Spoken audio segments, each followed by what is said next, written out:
All right, continuing with our lifting project, we have a special apparatus to lift the pallets. The yellow metal thing is going to lift the pallets off the truck. Each pallet has 10 square yards of bricks. We have a total of 100 square yards for our project. That's 1,000 square feet. We have to be very careful with those.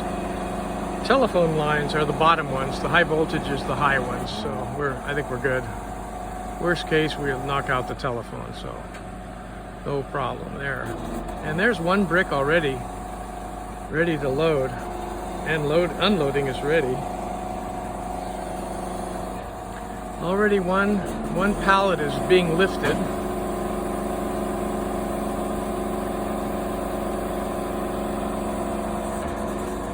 That's one pallet. We have 10 pallets and we have 14 tons.